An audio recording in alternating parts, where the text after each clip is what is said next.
Hi everyone, welcome to our channel. So మనతో పాటు senior journalist ధాము Balaji గారు ఉన్నారు. ఆయనతో మాట్లాడే ప్రయత్నం చేద్దాం. నమస్తే సార్.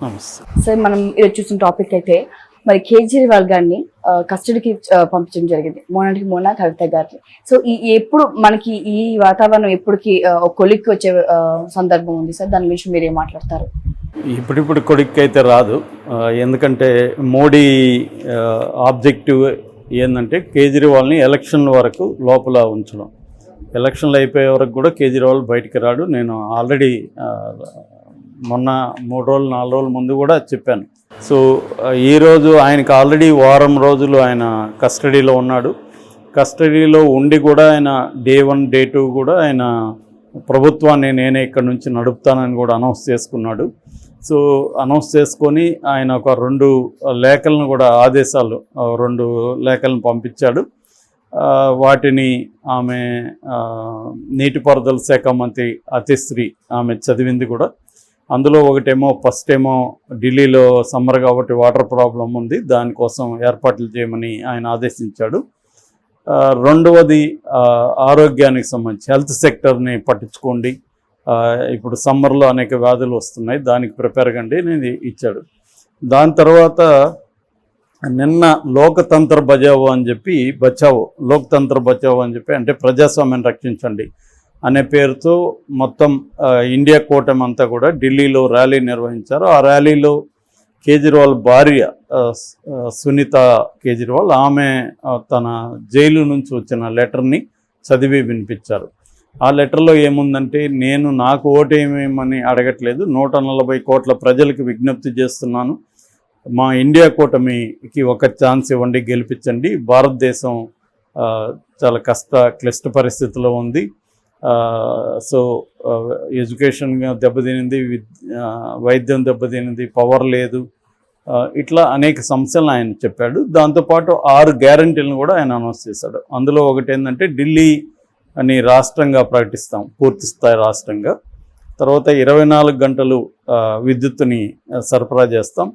తర్వాత పేదలకు ఇళ్ళు అందజేస్తాం, పంటలకు గిట్టుబాటు ధరలు ఇస్తాం, పేదలకు పాఠశాలలు గవర్నమెంట్ పాఠశాలలో మెరుగైన విద్య అందిస్తాం. తర్వాత మొహల్లా క్లినిక్ వైద్యానికి సంబంధించి అంటే ఆల్రెడీ ఢిల్లీలో ఆయన ముఖ్యంగా ఎడ్యుకేషన్ అండ్ హెల్త్ ఈ 2 సెక్టర్లలో కూడా అనేక సంస్కరణలు తీసుకొచ్చాడు కేజ్రీవాల్.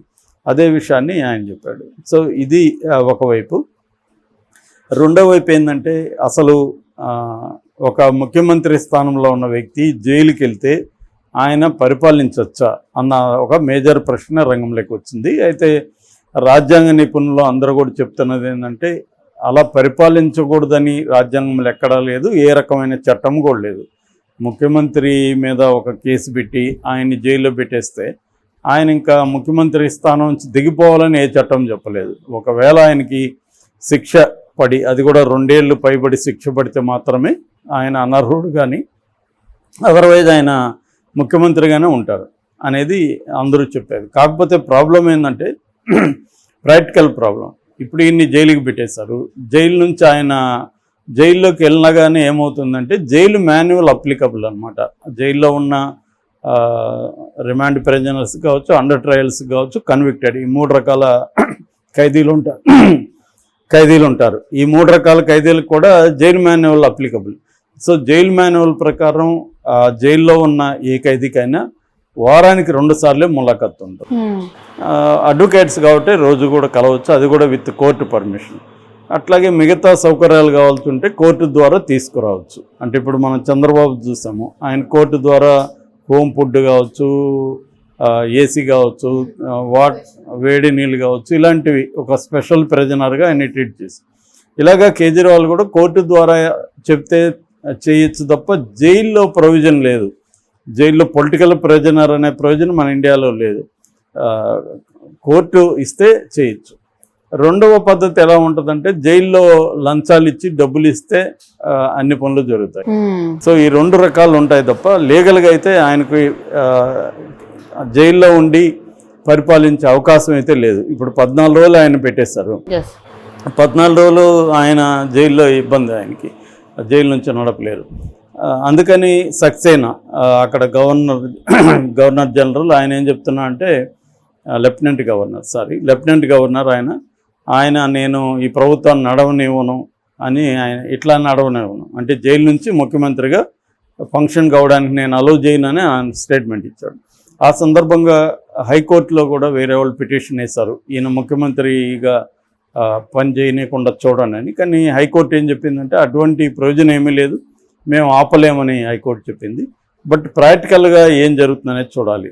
ఇదైతే కొంత ఇబ్బంది కేజ్రీవాల్. కానీ కేజ్రీవాల్ మొండిగా ఉన్నట్టుగా అనిపిస్తుంది ఇప్పటివరకు.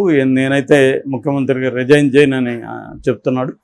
బహుశా ఆయన ఉద్దేశం ఏమంటే రిజైన్ చేయకపోతే బర్తరఫ్ చేస్తారు, రాష్ట్రపతి పాలన విధిస్తారు.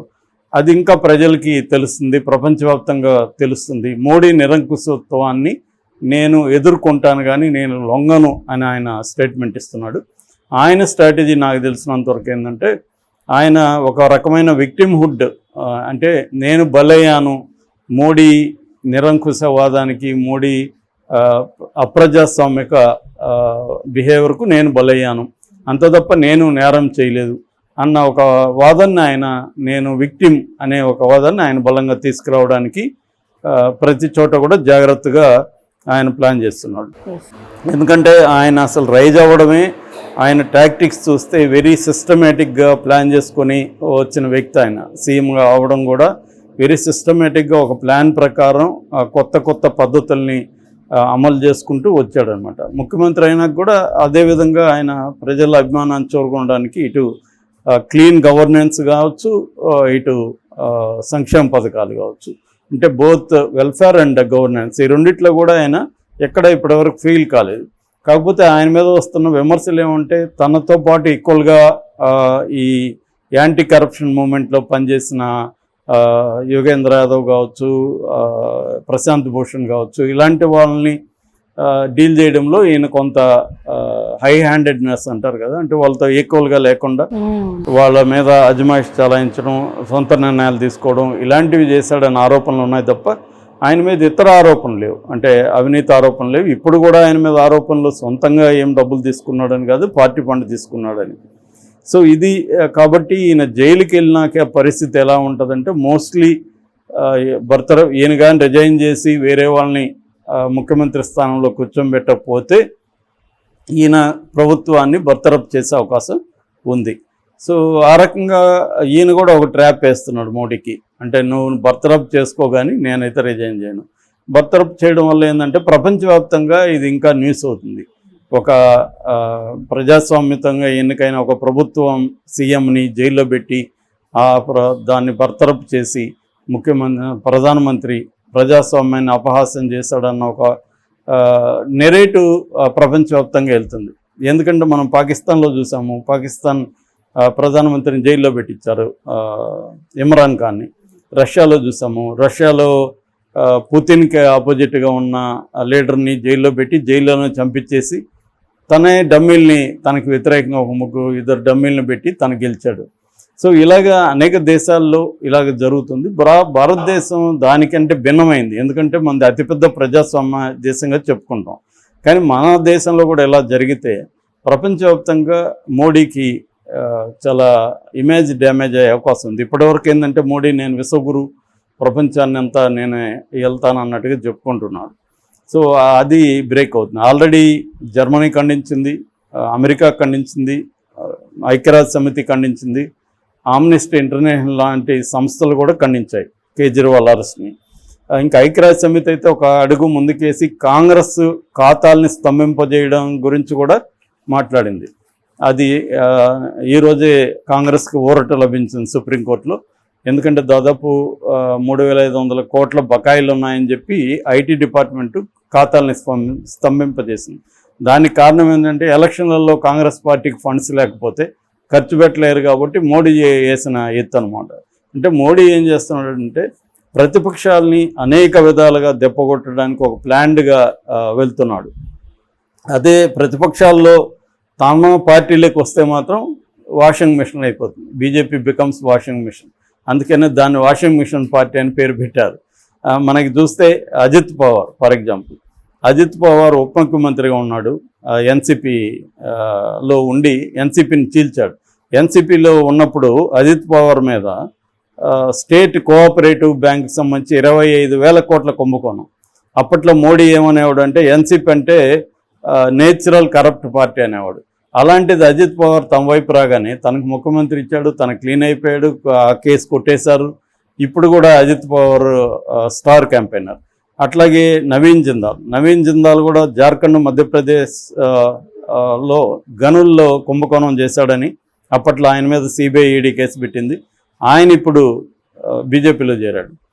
అట్లాగే మధు కూడా జార్ఖండ్ గతంలో మాజీ ముఖ్యమంత్రి, ఆయన మీద కేసులుండి జైలుకి కూడా పోయారు.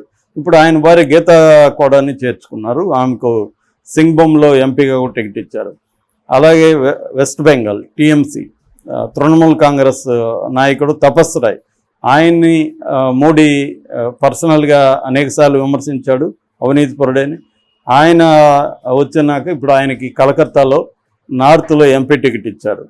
ఇక మన అందరికీ తెలిసిన గాలి జనార్దన్ రెడ్డి, ఆయన అక్రమ మైనింగ్ కేసులో జైలుకి కూడా వెళ్ళొచ్చాడు.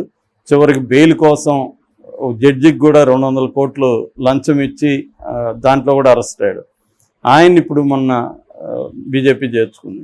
అంటే అవినీతి కేసుల్లో ఉన్న వాళ్ళు తన పార్టీలకు వస్తే మిస్టర్ క్లీన్ అయిపోతున్నారు. తమకి వ్యతిరేకంగా ఎవరన్నా ఉంటే ధిక్కరిస్తే వాళ్ళనేమో జైల్లో పెడుతున్నాడు. ఇది మోడీ మోడస్ ఆపరెండి. సో దీని పట్ల వ్యతిరేకత వస్తుంది. ఖచ్చితంగా కేజ్రీవాల్ ఎపిసోడ్ అనేది ఖచ్చితంగా మోడీకి అయితే నష్టం చేస్తుంది తప్ప లాభం అయితే చేయదు. ఆయన లాభం జరుగుతుందని వాళ్ళు లెక్కలేసుకుంటున్నారు. Thank you sir, thank you so much.